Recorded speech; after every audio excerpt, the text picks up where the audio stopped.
제가 이제 잘 사용하는 동화 얘기가 거지와 왕자. 그러니까 서로 얼굴이 똑같은 두 소년이 역할을 바꿔보기로 한 거예요. 다른 각자의 반대의 이제 환경에 들어가서. 근데 이제 거지 옷을 입은 그 오만한 왕자는 거지 속물에 들어가서 이제 시큰 두들겨 맞는 거예요. 그 오만함 때문에. 그리고 이제 왕자의 자리로 간 거지는 막 밥을 식탁 밑에 들어가서 막 허겁지겁 먹으면 이런 행동이 자꾸 나오니까 막 불안에 떨어요. 들킬까봐. 이런 얘기는 밖의 모습으로 가릴 수 없다는 그런 이제 동화 얘기죠, 그게. 그렇다면 저는 이제 그런 생각이 드는 거예요. 인간의 그 본능적으로 타고나는 정체성의 모습이 뭘까? 그건 이제 창세기 3장에 잘 나타나 있잖아요. 그러니까 그 아담과 하와가 선악과를 먹자마자 나타난 첫 정세가 뭐였죠?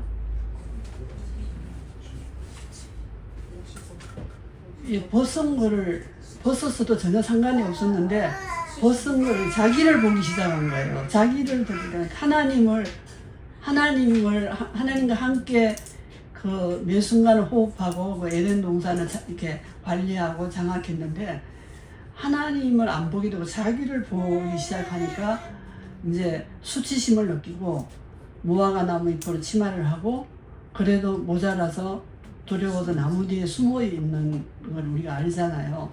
그러니까 그 정체성이 우리한테 유전돼 있어요. 그러니까 우리는 이런 조건 때문에 내가 부끄럽고 열등감이 있지. 이걸 해결하면 난 당당해질 거야. 일부는 맞는데 사실 본질적으로 그게 안 가려져요. 여러분 다 경험하셨을 거예요. 근데 일생 동안 그 모르는 사람은 계속 그 헛된 그 사다리를 계속 밟을 수가 있는 거죠.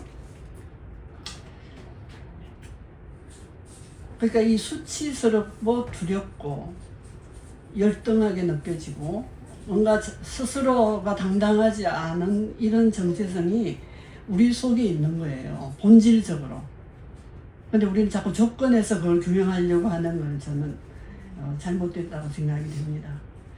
그래서 어쨌든 무화과 나무의 옷은 햇빛에 곧 마르기 때문에 그걸로 안 가려지니까 하나님이 가죽옷을 지어서 아예 가려줬잖아요. 그게 이제 원시복음이라고, 이렇게 복음은 가려주는 거, 뒤집어내는 게 아니라.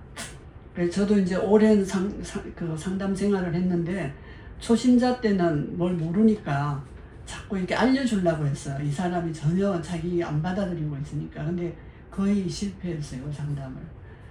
이제 나중에 깨닫게 된 게, 사람 교육과 모든 것에서 이 정신과 이제 지금 최근의 정신과는 거의 이제 그 생물학적으로 바뀌었는데 우리 때만 해도 그 상담 그게 많이 들어갔어요, 심리 과정이. 근데 어쨌든 그 처음 들어가면 정신병리부터 배우잖아요. 그래야 뭐 이상한 걸 초점으로 해야 치료를 하기 때문에 꼭 뭐 내과적으로 그 병을 규명하듯이. 근데 정신과는 그렇게 해서는 사람 전혀 이렇게 성서적인 거하고는 다 다른 방향인 것 같아요. 그러니까 정신병리부터 배우니까 사람에게 이렇게 민감하게 어떤 그걸 발견하게 되는 거예요. 근데 그게 저한테는 굉장히 복음적으로 위해한 게 됐었어요. 제 젊을 때. 지금은 좀 많이 달라졌지만 어쨌든 그렇게 접근해서는 정신과만큼은 회복을 주기가 어렵다. 이제 그 생각이 듭니다. 왜냐하면 이게 너무 두렵거든요. 직면을 못하는 거 있잖아요. 우리 대부분이. 모든 사람이 그 사람의 문제가 이거라고 알고 있는데 본인은 거기에 접근을 할 수 없는 두려움. 그러니까 그 두려움이 좀 이렇게 편안해질 때 직면시킬 수 있다. 이제 이런 과정이 이제 우리 목사님도 상담을 하시지만 얼마 걸릴지 모르죠. 각 개개인마다 다르기 때문에. 어쨌든 제가 무슨 얘기를 하고 싶으냐면은 그 무화과 나무의 치마를 우리가 다 걸친다는 건데 이제 나를 가리는 거죠. 괜찮고 그럴듯하게. 그걸로 이제 안 가려지니까 계속 불안한 거죠. 두렵고. 예, 그래서 저는 여러분들이 다 젊은 나이에 이 진리를 알고 있다는 사실이 너무 자랑스럽게 보입니다. 이제 그따위 걸로 나는 가리려고 안 하는데 그래도 다 보여질 수밖에 없기 때문에 이제 거기에 다 일생을 바치거든요. 내 배경과 성공과 스펙을 쌓는 것과 이거에 온 인생을 바치기 때문에 여러분들은 이제 그런 헛된 시간을 그런 길에서 여러분들이 꺾어졌다고 생각합니다. 복이죠. 근데 여러분 선악과가 뭔데 딱 먹자마자 이런 현상이 나타났을까요? 선악과가 무슨 열매인가요? 그 어떤 열매가 아니라 하나님과의 관계의 상징이라고는 생각이 돼요. 그걸 범하면 정령 죽으리라. 죽음, 하나님 보실 때는 죽은 거죠.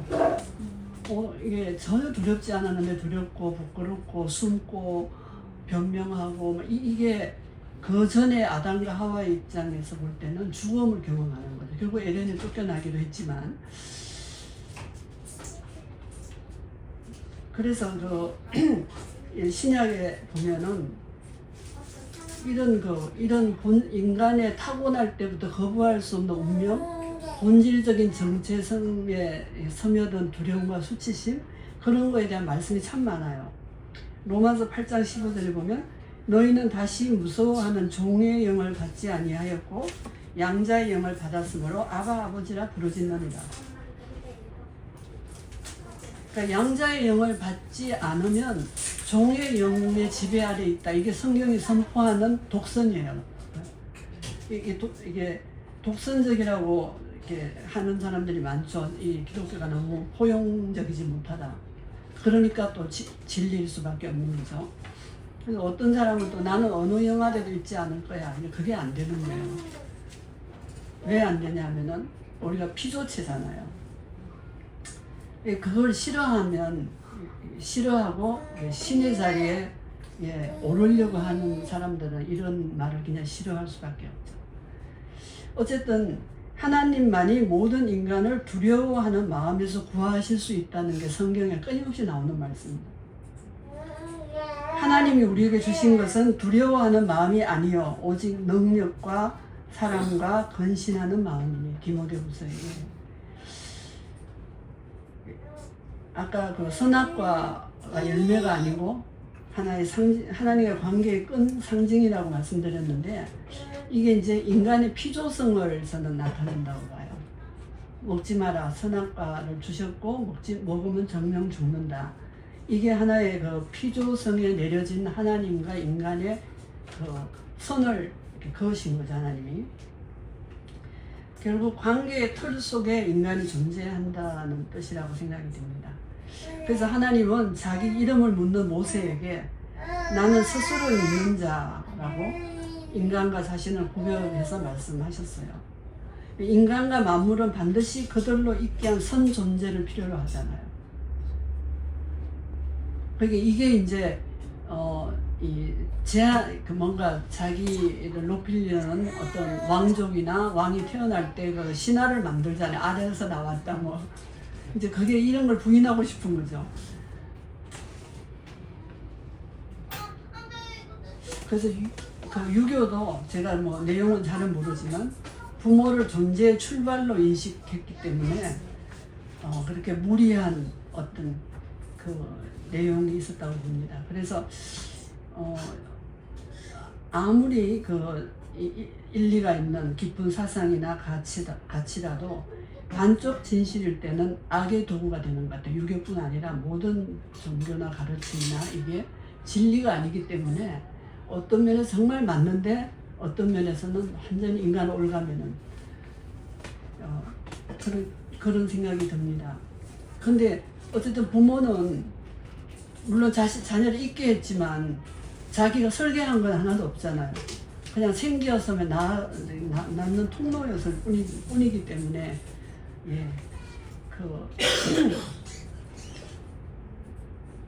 이런 점에서 이제 그 초점을 두면은 상당히 어려움이 참 많이 온다고 봅니다. 그 하나님으로 인해서 모든 것이 존재하고 됐고 또 하나님의 원리대로 세상이 엄밀하게 작동되기 때문에 하나님의 원리인 진리만이 저는 이 세상의 진정한 현실이고 실체라고 생각이 돼요. 그러니까 이 원리를 벗어나서 다른 원리로 내가 산다면 상당히 현실적인 것 같아도 상당히 결과가 비현실적으로 끝난다는 건 제 나이로는 지금 제가 알 수 있어요. 젊을 때는 잘 몰랐는데 정말 하나님 말씀대로 인생이 되더라고요. 그래서 하나님과의 관계, 이게 우리 교회 안에 있는 사람이든 밖에 있는 사람이든 이것이 인간의 생명과 호흡이 되는 이유가 그분이 유일한 현실이고 실체이기 때문에 저는 그렇다고 생각이 됩니다. 그래서 내가 누군가 하는 이 존재 근원도 우리가 그분이 관계 안에서 내가 정의되는 거지, 내가 나 자신을 보고 또 다른 사람이 보는 내가 아니잖아요. 그러면 이게 정체성은 어떻게 형성이 되는가 이 말씀드리고 싶습니다. 그 사람은 자기가 누군지 알기 위해서 거울을 보면 아나요? 그 얼굴은 보면 알 수 있는데 자기가 누군지는 거울이 보여주지는 않죠. 반드시 대상을 필요로 해요. 내가 나를 들여다보면 내가 나를 알 수가 없어요. 대상이 꼭 필요해요. 내가 알기 위해서. 왜냐하면 스스로 존재하지 않은 비조체이기 때문에 그렇습니다. 그래서 어린아이도 부모와 맺는 관계를 통해서 자신을 인식하고 정의하거든요. 그래서 부모의 반응에 의해서 그 쌍둥이도 그 위치에 따라서 다른 성격들이 형성이 돼요, 정체성이. 그래서 흔히 이제 이렇게 확률적인 거지만 여러분 대부분 장남보다 성공하는 확률이 차남이 높겠어요? 장남이 높겠어요? 예외도 많지만. 네, 차남이에요, 차남. 장남은 이렇게 짐을 지거든요. 잘해야 된다는 거. 부모의 기대도 많고. 그러니까 이 개발이 덜 되고, 차남은 형이 바리케이트 해주는 것 밑에서 스스로 자기가 될 수 있는 그런 대부분 확률적으로 그렇기 때문에 차남이 성공할 확률이 더 많습니다.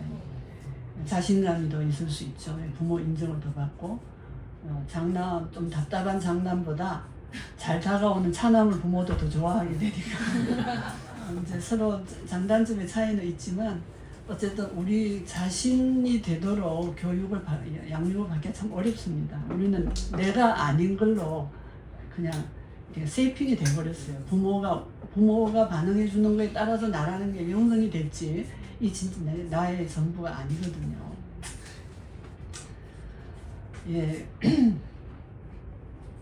어쨌든 사람의 심리는 어떤 수학 공식처럼 그렇게 단순하게 어떤 공식으로 되지 않지만 줄거리는 대강 그게 맞다고 봅니다. 제 경험상. 그래서 이 정체성이라는 이게 있어야 살아가잖아요, 사람이. 이게 뽑히면 이게 조현병이 그런 거거든요. 자기가 없어요. 자기가 형성이 될 수 없을 그런 성장 과정에 그 압력을 받아서 미쳐버리는 거죠. 이게 내가 누군가라 이게 모든 거에 가장 중요한 그 생명선인데 이게 이제 어떻게 형성되느냐, 이거는 어떤 대상을 통해서 자기의 가치를 인정할 수밖에 없기 때문에 어린이나 젊은이나 노인 상관없이 상대에게 내가 어떻게 인식되고 있는가, 인정받는 거, 여기에 엄청나게 의존돼 있어요, 우리 삶이. 그게 뭐 기독교적으로 내가 사람보다 하나님을 봐야지, 그게 단순한 논리로 해결이 안 돼요. 깊이 연결되어 있기 때문에, 왜냐면 내가 숨 쉬는 것 자체가 그거 다 연결이 되어 있기 때문에. 그래서 이 관계가 틀어지면요 살 수가 없는 거죠. 저는 이혼하는 지금 현 세대가 참 문제도 많지만 과거에 그 얽매여서 이혼 절대 안 돼. 이건 패가 망신하는 거야. 이러면서 여인들이 많이 이렇게 박탈이 당했잖아요. 그런 면에서 볼 때는 긍정면도 있는데, 어쨌든 그 뭐라 그럴까, 관계 안에는 반드시 상대 서로에게 자기 존재의 수용과 어떤 가치 부여가 서로가 오고 갈 때 그 관계를 지속할 수 있는 게 부부 관계뿐 아니라 자녀와의 관계, 뭐 모든 관계가 내 가치가 인정이 안 되고 내 수고와 눈물이 받아들여지지 않는 그런 관계에서 누가 잘했건 못했건 다 신음하고 살릴 수밖에 없는, 왜 하나님한테 인정받지 사람한테 왜 바래, 이렇게 단순하게 말할 수 없는 우리 인간의 호흡하는 현장이기도 하거든요, 이게. 그래서 어린애만 그 부모에게 인정받는 것에 목숨 걸지 않아요. 어린애들 사실 표현 안 해도 목숨 걸거든요. 그 자기들끼리 막 경쟁하잖아요, 형제끼리. 그걸 부모가 이렇게 잘 하면은 그 인성 발달이 참 제대로 되는데, 저도 많이 실패했습니다. 근데 어른도요, 똑같아요. 이렇게 표현은 그렇게 솔직하게 못해도 목숨 걸어요, 사실. 돈하고 지위에 이렇게 목숨 거는 것도 사실은 인정받는 것이잖아요. 그래야 인정을 받으니까. 제 진료실에 그 하류계 여성들이 여러 분 오셨는데, 그분들 중에는 다 그렇지는 않더라도 이게 성행위 하는 동안 자기가 사랑받는다고 느끼고 싶어 하더라고요. 전혀 상대는 그게 아닌데도. 그래서 이게 모든 인간 속에 하나님의 존귀한 하나님의 형상으로 창조된 인간 본성 속에는 가치 인정의 갈망이 절박해요. 그래서 왜 예수님이 그 많은 계명 중에 사랑의 계명만 마지막으로 남기셨나 보면, 그게 최고의 윤리라서 그런 게 아니라 그거 아니면 살 수가 없어요. 호흡할 수가 없고 사람답게 살 수가 없기 때문에 이 가치 인정의 갈망이 정말 강렬하다. 그 사람은 뭐 그런 게 필요 없을 것 같은 위치나 배경을 갖고 있더라도 이건 어쩔 수 없는 우리 자신이에요.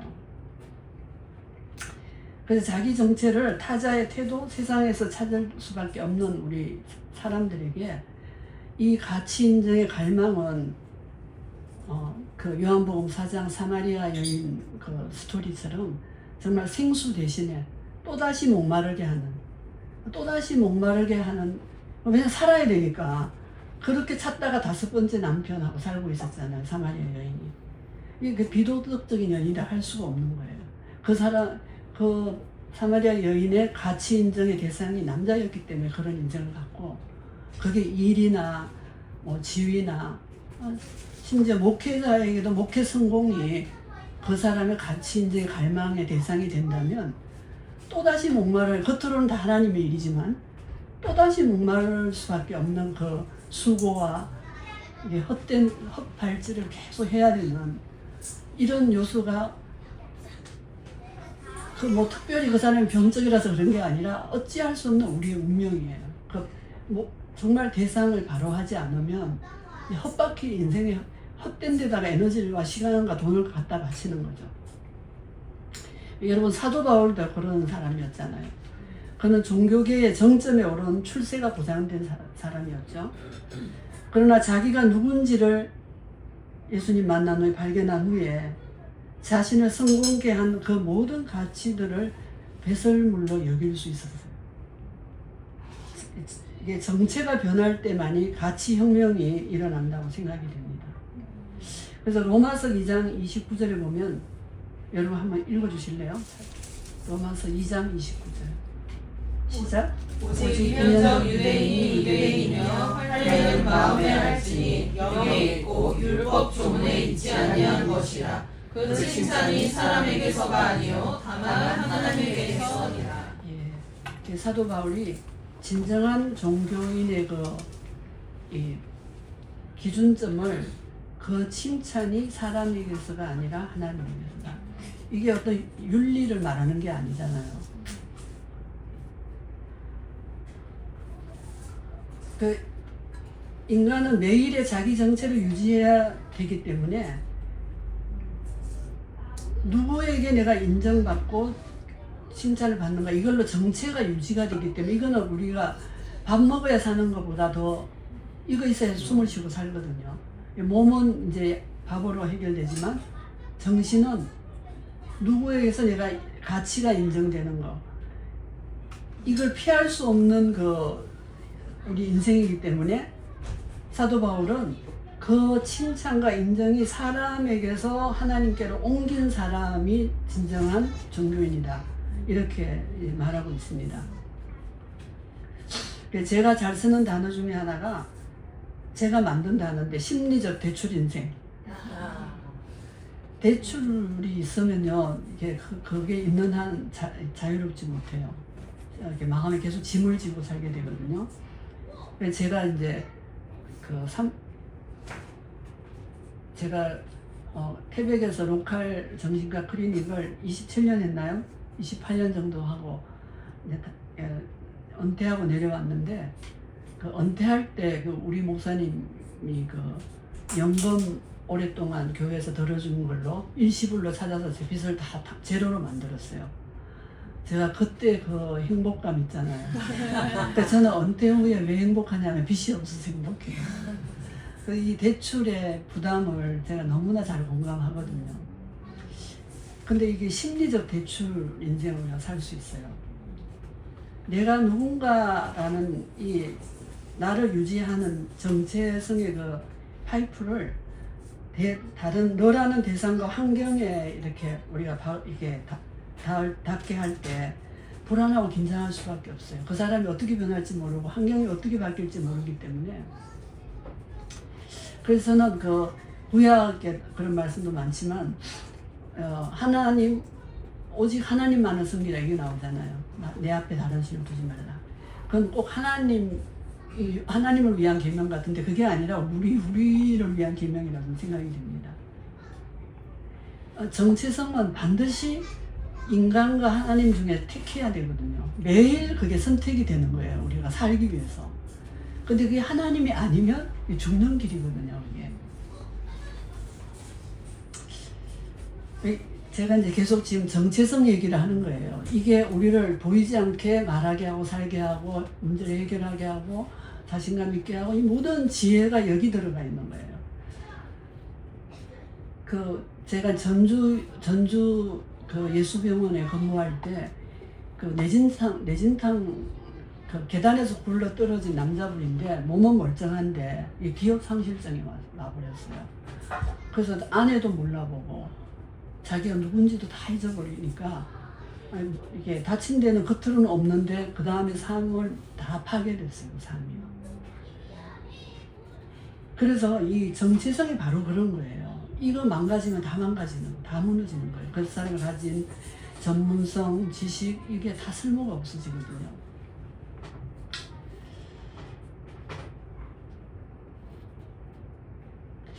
그래서 내 가치를 내가 다른 타자에게 세상과 사람에게 대상에게 둘 때 정말 비참해진다. 이건 제가 그 40년 진료 현장에서 경험한 거고 제 76년간의 삶에서도 충분히 제가 이해하는 진리야. 이게 확실한 진리예요.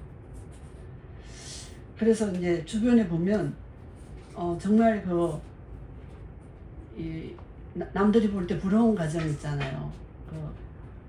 제 가까이에 이제 후배 여의사의 어머니가 그랬는데 자녀 4사람을 전부 의사로 만들었어요.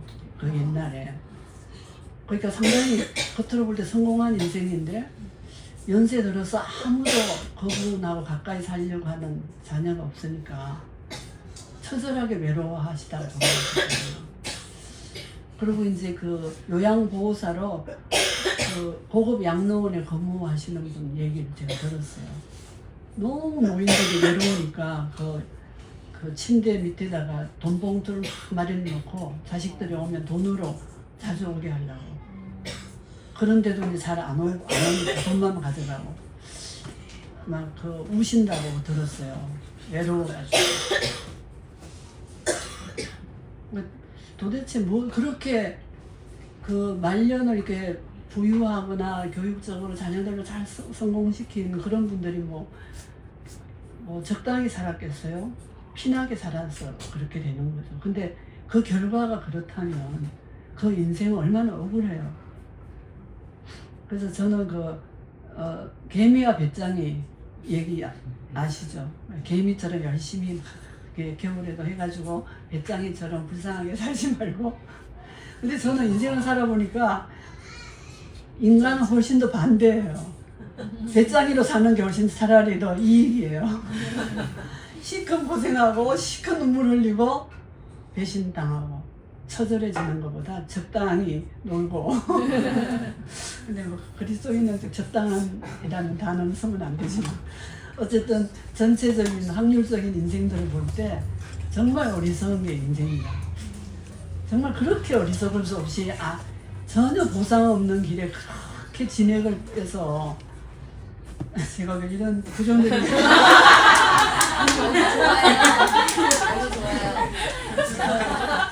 저도 이제 제 1세대 크리스찬이거든요. 저희 부모님이 다 예수님 믿고 돌아가셨지만 우리 부모님도 참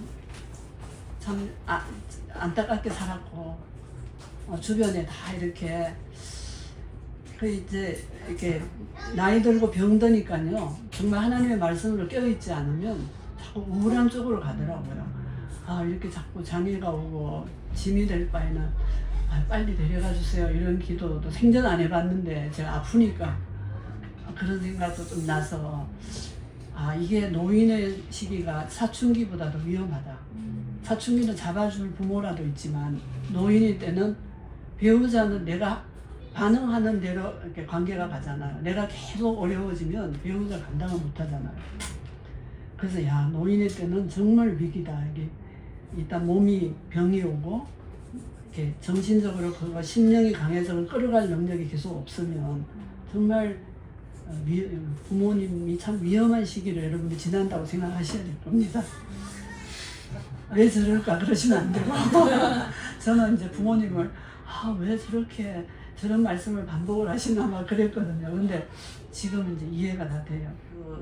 칼빈이 양심을 정의한 말이 있어요. 뭐라고 했냐면은 양심이란 우리를 향한 하나님의 자비에 대한 확고한 지식이며 이 지식은 그리스도 안에 있는 무상으로 주어진 약속에 근거한다. 어려운 말 이해하셨어요? 양심이 뭐냐?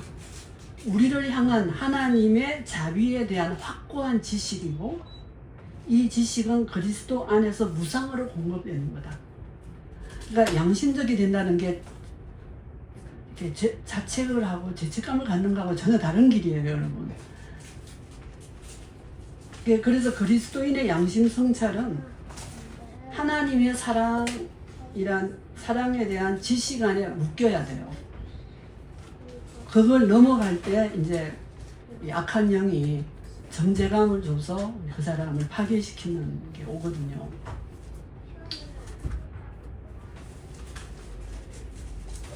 그래서 이 회개라는 거는 양심의 가책이 아니고 다른 사람이 나의 약점을 고치라고 막 하면서 내가 그걸 가지고 회개하는 게 아니고 하나님의 사랑의 조명 아래서 자연스럽게 드러나는 자기 인식이 회개예요. 그건 내가 어떤 특정한 죄를 지어서 회개하는 게 아니라 하나님의 빛 앞에서 자연스럽게 드러나지는 내 모습은 정말 용서가 필요한 죄인일 수밖에 없는, 본질적으로 그런 차원에서 사도 바울이 자기를 죄인 중에 괴수라는 발견을 한 거지. 그러니까 죄가 많은 곳에 은혜가 넘친다는 말씀도 바로 그거예요. 그게 더 많이 발견되어지는 우리 정체성 속에서 하나님의 사랑과 은혜가 넘치는 거거든요. 그래서 이 충격적인 사건이 이제 한 달 정도 저를 참 괴롭혔는데, 이게 제가 이제 1년 동안에 3번의 수술 받으면서 이렇게 손가락 강직이 왔어요. 그래서 지금도 매일 재활병원에 가서 이게 1시간씩 고통스러운 재활치료를 하는 중에 이게 제가 완전히 허약해진 몸에 완전히 이렇게 미사일을 받은 공격 같더라고요. 그래서 제가 정신이 번쩍 났어요. 저도 모르게 자꾸 우리 목사님에게 나를 좀 알아달라고 계속, 내가 이렇게 지금 힘들거든, 내가 지금 심장이 막 두근거려, 내가 뭐 식은땀이 나. 근데 이제 아무래도 다른 저긴 최준만이고 나는 정순문이잖아요. 자꾸 정순미가 되어달라고 자꾸.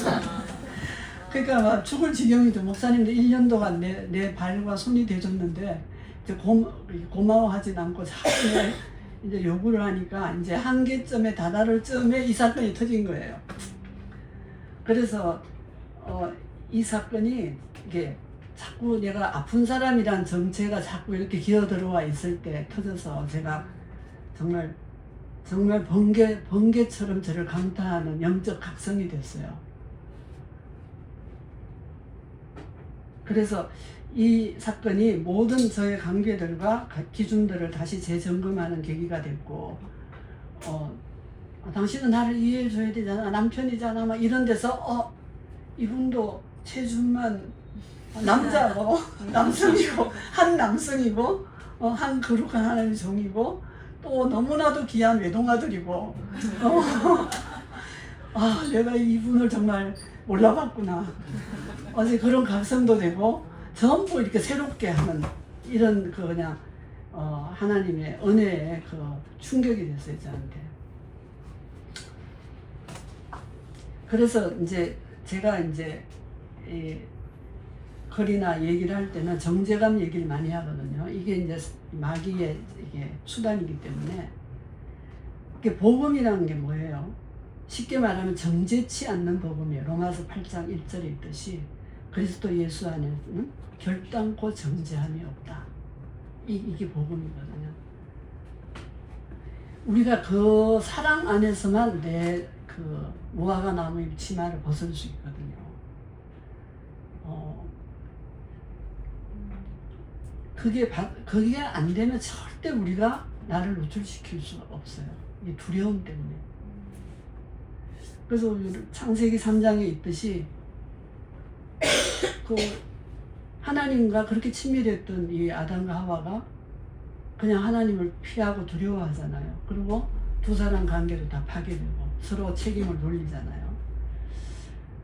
그래서 이 정죄, 선악과를 먹은 즉시 이 마귀의 그 세상의 영 속에 지배받으면서 정죄감에 평생 도망다녀야 되는 그런 인생이 우리가 됐다고 봅니다.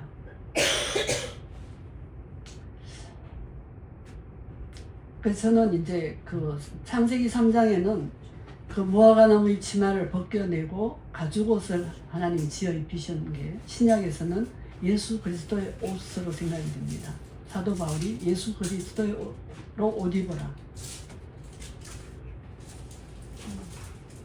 그래서 이 옷 입으라는 게 뭔가, 이거는 내가 그렇게 그 본질이 되는 건 아니잖아요. 그 옷을 입으라는 거는 내 겉을 그것으로 그 옷으로 방어하라는 건데, 이 예수 그리스도의 옷이야말로 우리를 진정으로 노출시킬 수 있고 나를 드러낼 수 있는 정죄받지 않는 그 완벽한 보호막이라는 거죠.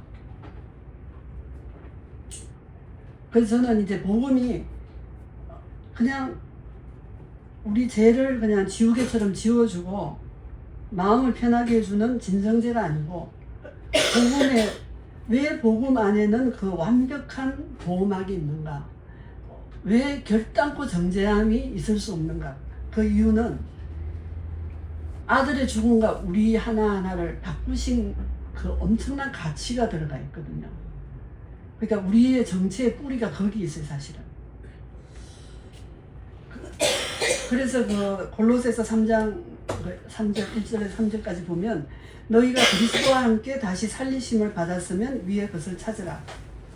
거기는 그리스도께서 하나님 우편에 앉아 계시느니라. 위의 것을 생각하고 땅의 것을 생각지 말라. 이는 너희가 죽었고 너희 생명이 그리스도와 함께 하나님 안에 감추어졌습니다. 이 정체성에 대한 기가 막힌 정답이에요. 해설이에요. 그러니까 그리스도인은 거듭난 후에 내 정체의 근거를 그냥 하나님 옮겨 놓으셨다는 거예요. 아담과 하와에게서. 그러니까 내 영성의 도가 높아져서 그리스도와 함께 죽고 부활할 수 있는 게 아니라 우리가 태어나기도 전에 2000년 전에 그 일이 이미 이루어져 버렸어요. 사건이. 그래서 예수님 십자가에서 다 이루었다고 하실 때 여러분들의 정체가 그리스도 안에 다 옮겨져 버린 거예요. 그래서 저는 그 오스왈드 챔버스의 글에 우리가 그리스도와 일체가 됐다 자꾸 그런 얘기할 때 그 제가 9년 전에 그걸 읽었는데 그게 너무 그 자신이 없더라고. 나 같은 내가 어떻게 일체가 될 수 있어. 그게 이제 겸손이 아니라 내 정체를 잘 몰랐던 거죠. 근데 내가 지금 어떤 죄 가운데 있을지라도 이건 2000년 전에 일어난 사건에 이미 끝난 사건이에요. 아담과 하와의 뿌리를 둔 우리의 정체가 우리가 거듭나면서 하나님이 예수 그리스도 안에 십자가 부활을 거기에 우리 정체의 근원을 옮겨놔 버리셨기 때문에 사도 바울이 위에서 너를 찾아라. 땅에서 찾지 말고 거기 있다.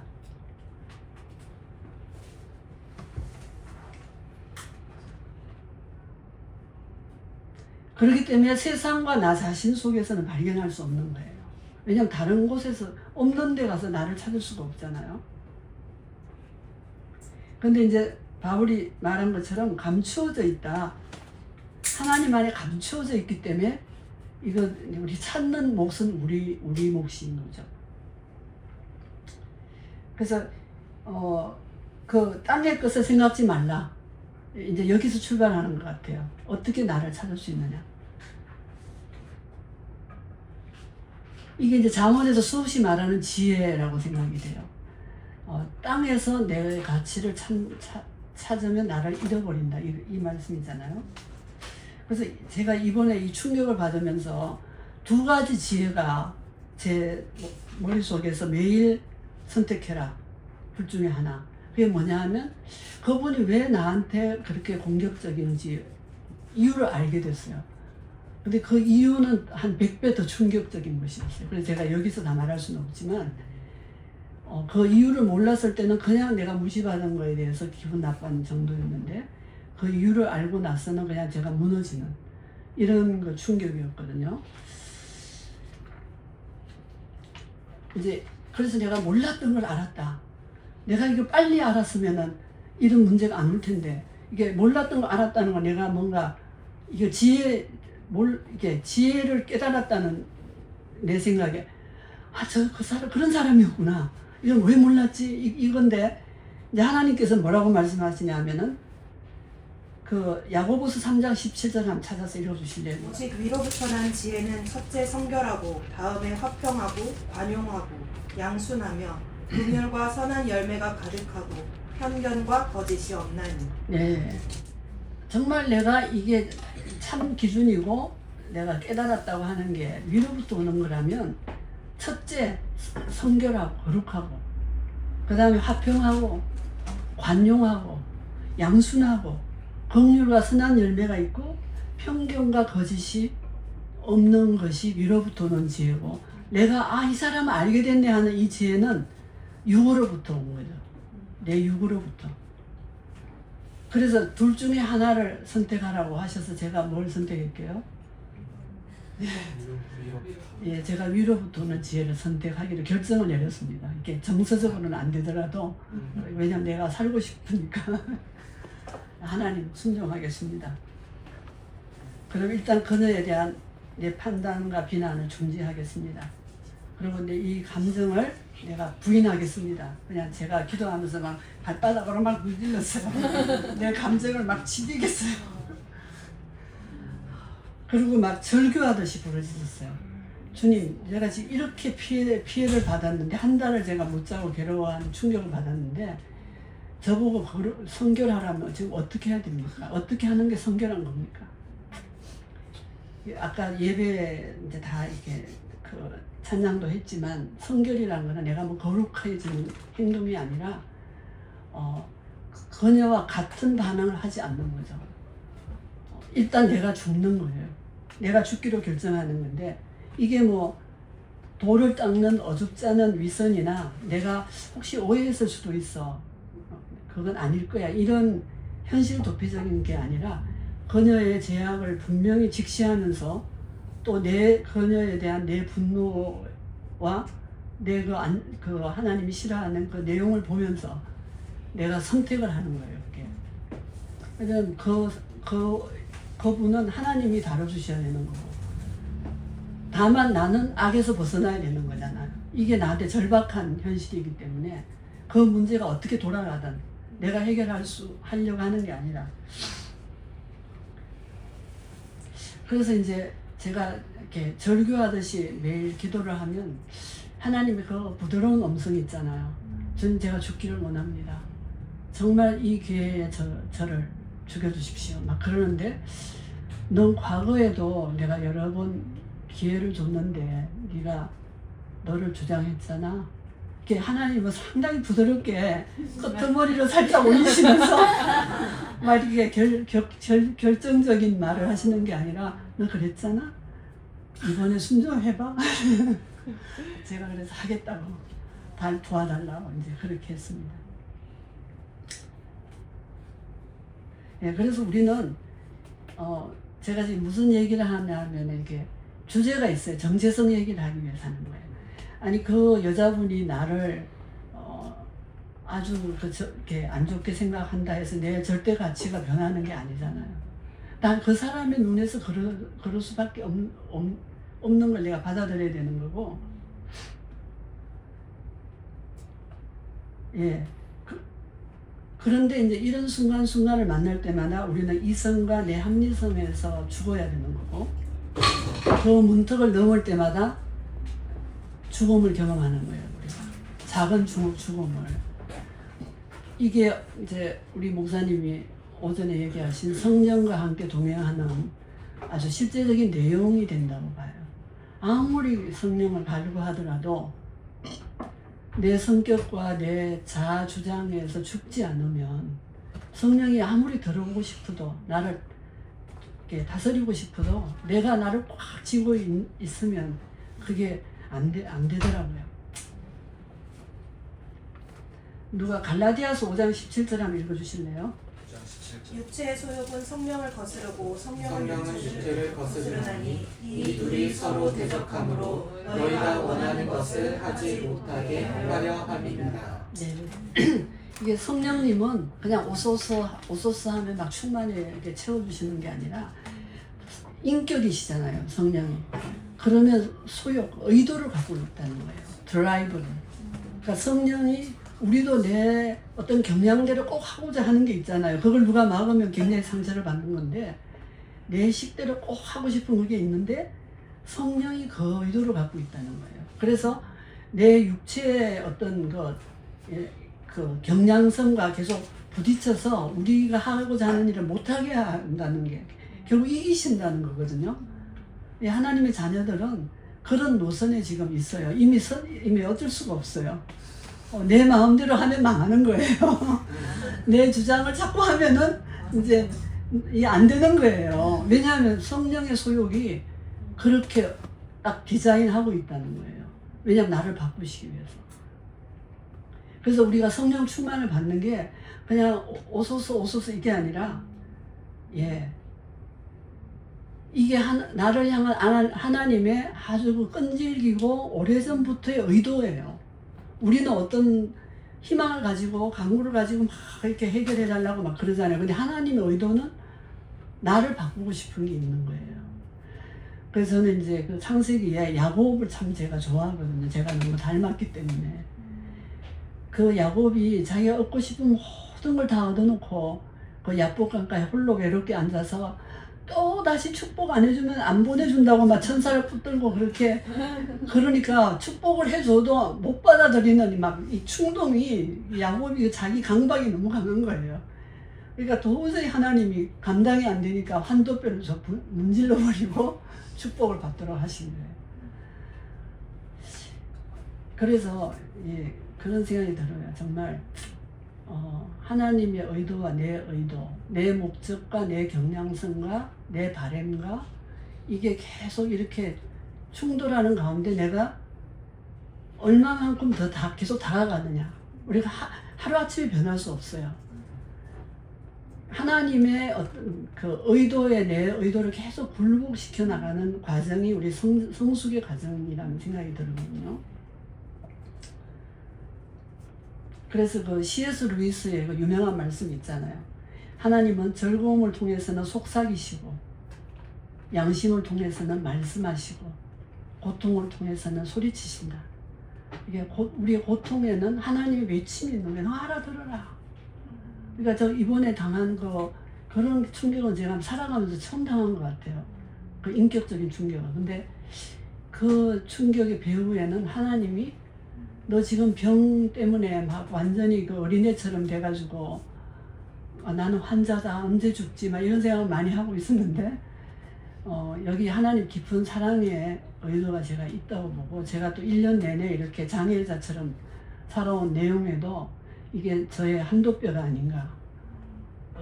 이 나이까지 이렇게 왔어도 이렇게 안 변하려고 끝까지 이것만 하고 막 부여잡아 한 줄기 밧줄을 못 놓는 거 있잖아요. 그거를 저는 치셨다고 생각이 돼요. 그래서 제 그 기도는 정말 제가 변하고 싶은, 정말 완전히 굴복하고 싶어 하나님한테. 마지막 여생을 정말 내 자신을 이루고 싶은, 이렇게 그런 쪽에서 많이 부끄럽게 살아왔어요. 사실 겉은 멀쩡하고 무슨 많은 일을 한 것 같은데 되게 부끄러워요, 사실 하나님 앞에서는.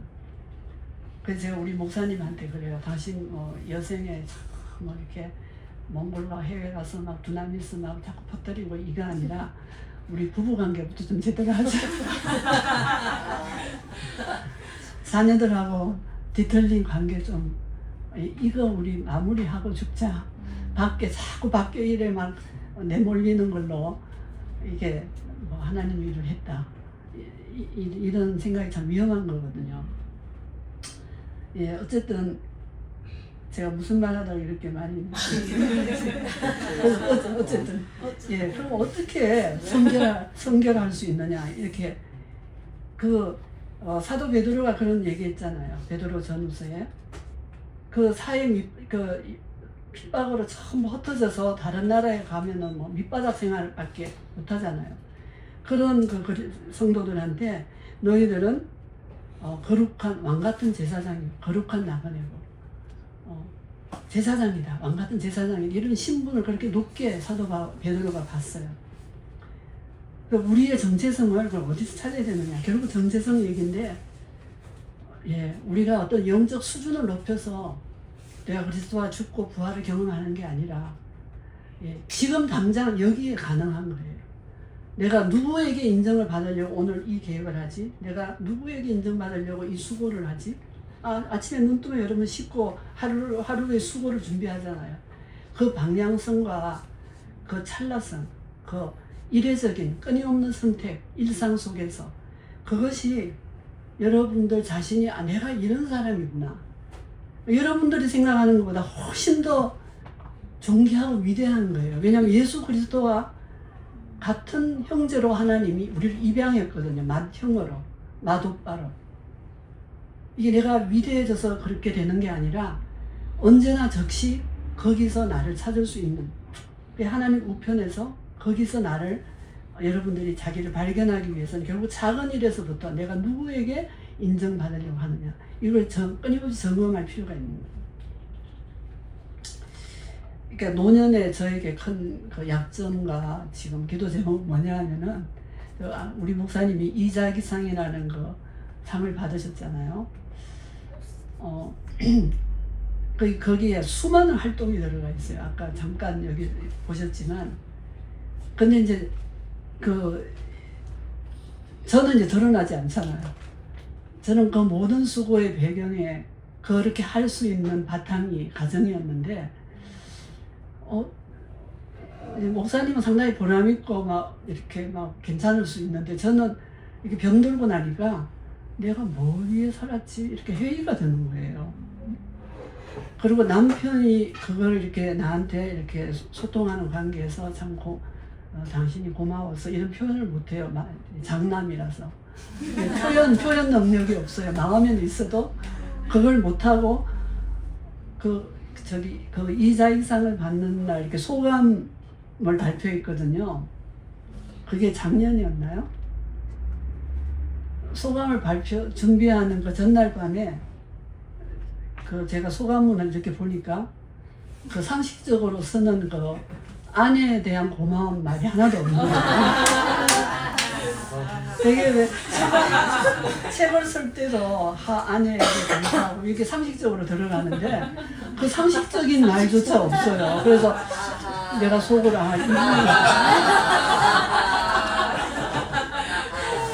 이분의 의식 세계는 아내가 없고 오직 자기만 있구나. 이제 그렇지만 제가 용서해 줬어요. 그래서 아내한테 감사한 문장을 집어넣어. 억지로 제가 앉아서 절 받았어요. 근데 이제 그 문제가 지금도 이제 있는 거고, 그러니까 뭐라 그러죠? 저는 이제 제 역량이라고 봐요. 내가 오죽하게 행동했으면 저분이 나한테 고마운 마음이 없을까? 내 책임이다. 지금 그렇게 생각하고 말년을 제가 정말 겸손한 사람이 되기를. 그러니까 자꾸 이렇게 아이들은 뭐 이제 자기대로 다 살아가니까 말할 수 없지만 남편이 옆에 가만히 있으니까 당신 내가 얼마나 수고한지 알아. 당신 뛰어다니고 가정 집어던지고 그럴 때 나는 연년생 3명 짊어지고 빚 짊어지고 죽을 고생했거든. 근데 그 말이 우리 목사님한테 하나도 이해가 안 됐어요. 근데 제가 자서전을 냈거든요. 그 책을 보고 조금 알더라고요. 그래서 이제는 책을 통해서 그래서 여전히 그 남성 우월에 정말 외동아들로 그 가정의 영웅으로 자라서 당연히 아내는 그렇게 하는 거다. 제가 이제 젊었을 때는 지금하고 세월이 너무 달랐어요. 똑같이 전문의로 종합병원에 들어갔는데 월급이 달랐어요. 남자하고. 그런 대우를 받은 게 직장만 아니라 가정에서도.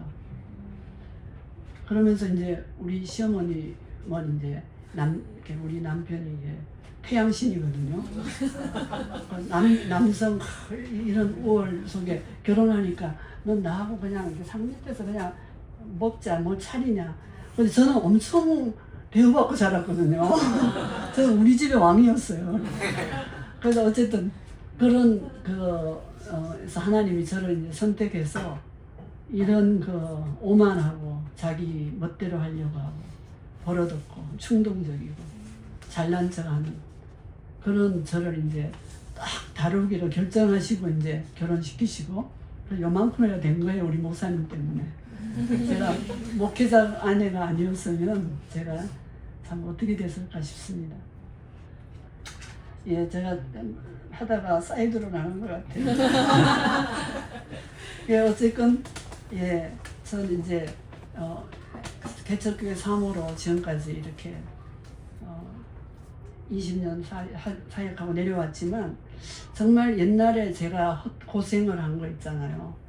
정말 그리스도는 율법의 마침이 되었다고 했고 율법이 이미 폐기된 그 조항을 지키려고 참 헛되게 노력한 세월을 참 이게 엉뚱하게 살았다. 이런 생각이 참 많이 듭니다.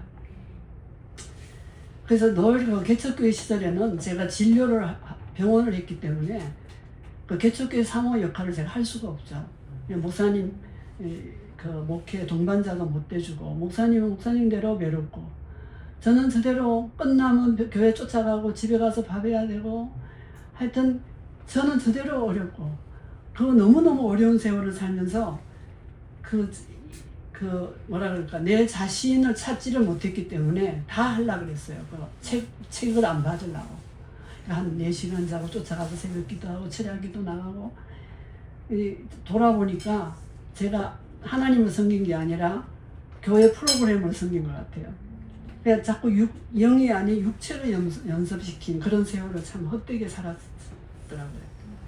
그러니까 정말 십자가 부활에 나를 옮겨 놓으신 그 자리에서 내 위치, 내 정체를 내가 찾았다면 훨씬 더 제가 빨리 그 행복한 삶을 행복하다는 단어는 좀 어폐가 있지만 바른 삶을 찾지 않았을까 생각이 됩니다.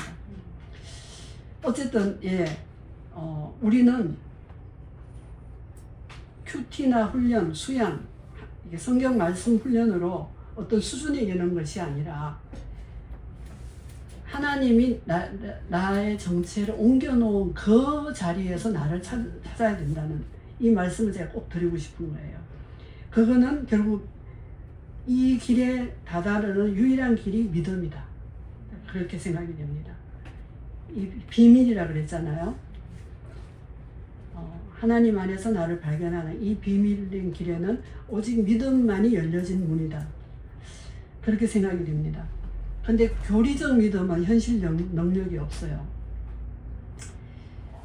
그 낭떠러지 그 계곡 사이를 밧줄로 건너가려고 할 때 그 밧줄이 튼튼한지 여러분 안 알아보겠어요?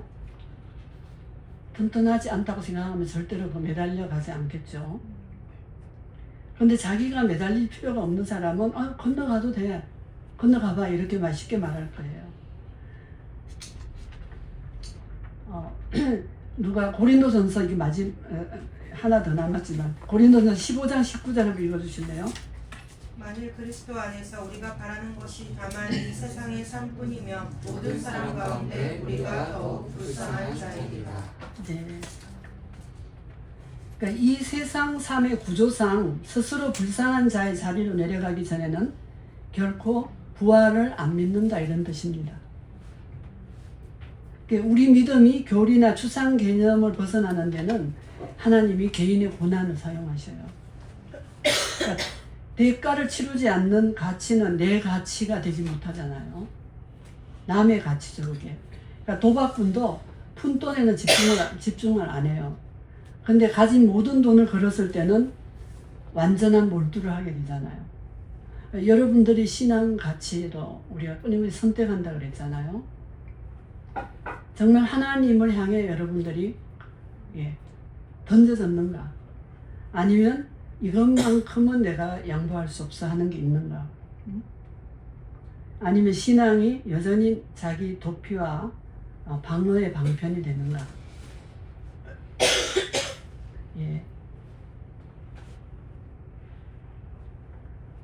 이런 것들은 어떤 율법적인 그 조항이 아니라 이미 그리스도의 죽음과 부활의 하나님 우편의 아들의 자리에 우리의 정체를 옮겨져 있기 때문에 우리가 고민해야 되는 문제들이에요, 이게.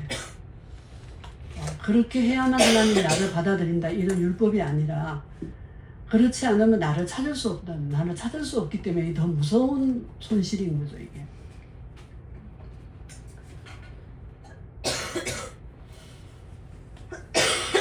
그래서 우리는 매 순간 어떤 그 충격과 도전 앞에도 더 큰 그림, 여기서 더 가야 되는 게 있는 거예요. 이거는 걷기 하라는 게 아니라 그리스도의 영광을 우리의 것으로 취하게 하려는 하나님의 가장 의도가 우리가 정말 존귀하고 영광스러운 존재라는 것을 알리고 싶어 하시는 그 하나님의 뜻이라고 봅니다. 제가 요거 하나 읽고 마칠게요. 에베소서 1장 18절 19절. 너희 마음의 눈을 밝히사 그의 부르신 소망이 무엇이며 성도 안에서 그 기업의 영광의 풍성함이 무엇이며 그의 힘의 위력으로 역사하심에 따라 있는 이에게 베푸신 능력의 지극히 크심이 어떠한 것을 너희로 알게 하시기를 구하노라. 이게 사도 바울이 에베소 교인들을 향해서 너희를 불러낸 하나님의 그 희망이 얼마나 큰지, 또 그 상 주려고 하시는 그 풍성한 것이 뭔지, 그가 베풀 능력의 지극히 크심이 어떤 것을 알기를 원하는 그런 기도를 하셨습니다. 그래서 저는 이제 나이가 많잖아요. 그래서 제일 절박한 게 시간이 없다는 생각이 저를 사로잡아요. 기도할 때 하나님을 재촉할 수는 없는데 하나님 시간 없잖아요. 전 얼마 안 남았잖아요. 이런 말을 자주 해요. 근데 이게 장애와 죽음이 앞에 다가오고 있지만 제가 부르심의 소망, 이거는 바로 오늘 내일에 하나님이 큰 어떤 나를 향한 타오르는 어떤 희망이 있으신 거예요. 제가 거기 따라 살기로 제가 결심을 했어요. 죽더라도 내가 질병과 죽음을 내가 생각하지 않고 그냥 주님의 희망에 따라 제 몸을 옮겨놓고 살겠습니다. 여러분들도 계속 이제 묵상해 보시기 바래요. 그 약속의 풍성함이거든요. 기업의 풍성함이고. 내가 순종해서 살고 내가 나를 부인하고 정말 하나님께 나를 던지고 당신 안에서만 내 가치를 발견하기 위해서 그렇다고 거기에만 투자가 돼야 되는 거예요. 여러분들이 뭐 다른 직업을 가지면 안 된다는 뜻이 아니라 모든 것을 그분을 위해서 내가 다른 가치를 차선을 돌는 거죠. 우리가 다 잘할 수는 없거든요. 우리 행동이 다 가치 순서대로 하잖아요. 응? 그래서 이 하나님의 그 약속의 풍성함이 내가 이렇게 갈 때 주님이 어떻게 나를 축복하시는가, 그 능력이 지극히 크신 그 믿고 따라갈 때 그 능력으로 나에게 나의 가치가 나를 확장시키시고 내 정체를 바꾸실 그분의 그 능력, 거기에 대해서 여러분들은 많이 묵상해 보시기 바랍니다. 기도하고 끝낼까요? 고마우신 하나님, 이 귀한 자리에 세워주셔서 감사합니다.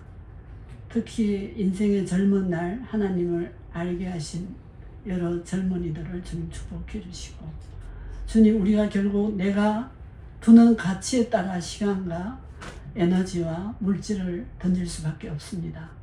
그것이 오직 주님이 최우선 가치 있게 하셔서 우리가 내가 생각하는 그 그릇, 내가 경험해온 것, 내 주변이 나를 생각하는 그 이상, 그 넓고 깊은 나를 발견해 나갈 수 있도록 축복해 주시기를 간절히 원합니다.